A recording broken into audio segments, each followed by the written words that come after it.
In this video, we're going to look at variations to the letter A. Basic parts of this letter in the majuscule. The reverse comma, which is that, or that, or that.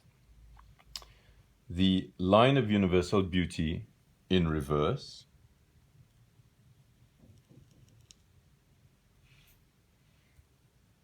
and in the right direction,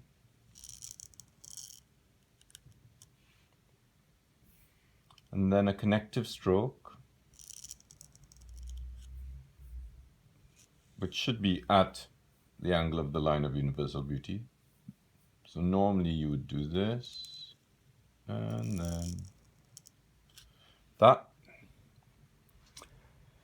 So let's start. Simple A.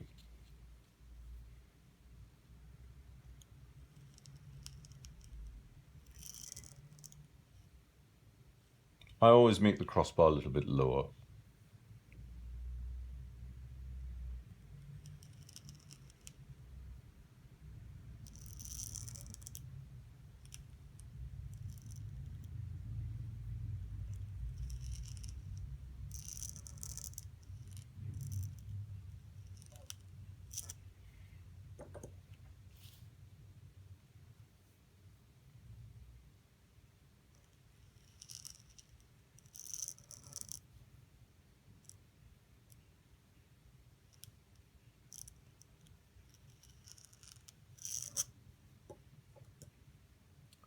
And now I am going to add a different crossbar.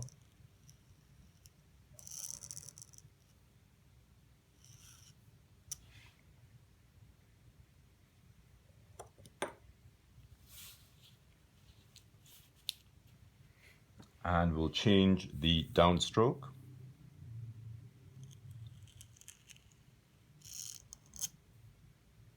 So you can either do that and then do this to finish off, and then use some of the same shapes for the crossbars. Then we have a slightly different crossbar here.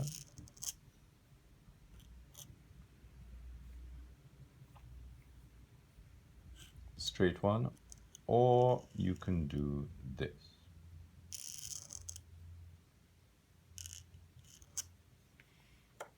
Let's just square this off. Next we have some variations to the crossbar and to the foot, to the last downstroke. So I'll make these slightly smaller. You can do this and this, or this and this. Let's get some ink.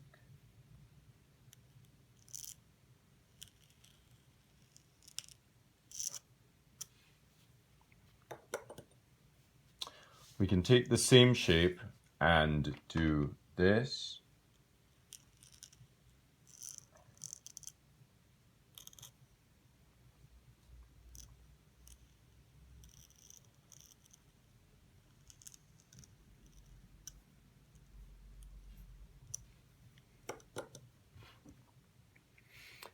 And now we really get into where to do the initial line of universal beauty.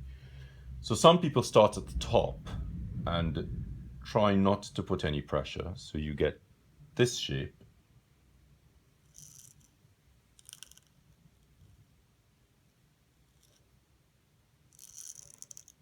Some people put pressure.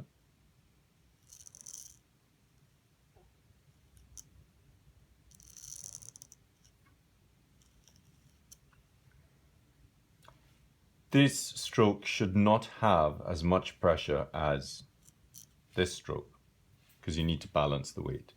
You might then want to go back in and add just a little touch of a shade here and here, as that has weight, that has weight, this should have weight, and that should have weight. Note, this is the heaviest of the strokes. These are just minor weighted strokes.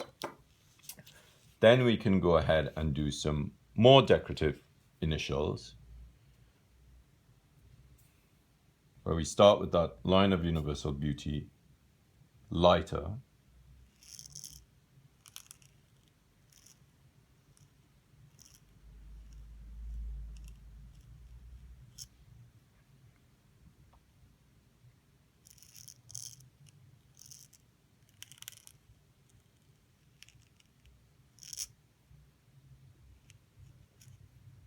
It's probably the most decorative one. And then we have the joy of a slightly more complicated A, which is very difficult to do. So give me a little while, let me think this through. Right, let's see, 1 and 2 and 3, and 1 and 2 and 3 and 4 and 5, right. 1 and 2 and 3 and 4 and 5 and 6 and 7 and 8 and 9. Wow. And let's make things a little bit more complicated. So we go 1 and 2 and 3 and 4, 5, 6, 7, 8, and 9. So those are some of the single stroke letters. And if you want to look at some Spencerian forms, you can do this or this.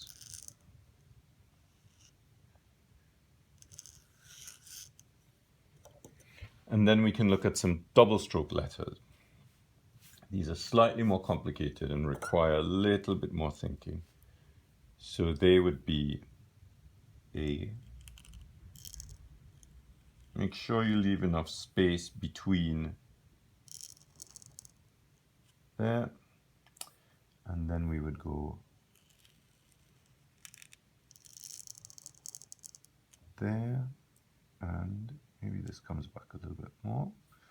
And as this is on the right side, you'd want a shade on the right side. You might even want to add a little bit of weight there. Other shapes are 1, 2, 3, 4, 5, and 6. And one more would be 1, 2, 3, 4, 5, 6, 7, 8. Now there are other variations to the crossbar.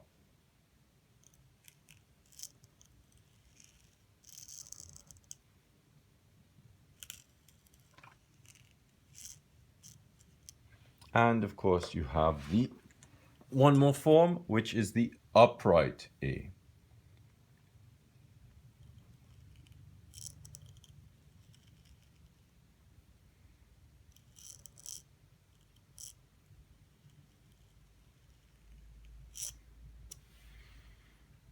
Now, there are lots of other ways to do this. You can add lots of bits of flourishing where you get away with things like this and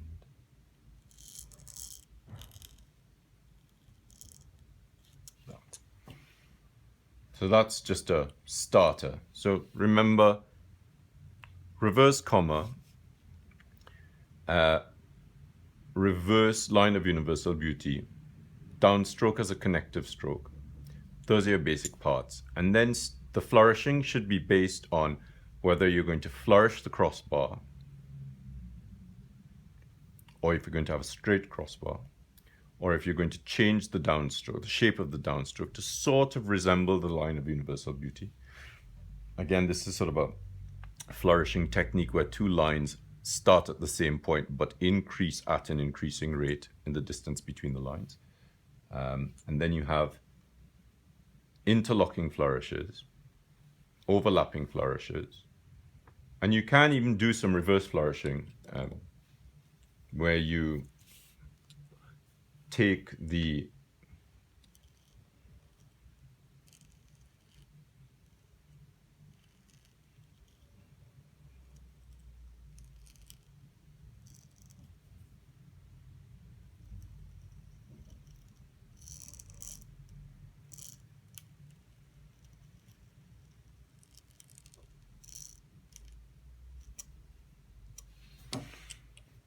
so, and of course, just a little bit of offhand ornamentals, flourishing.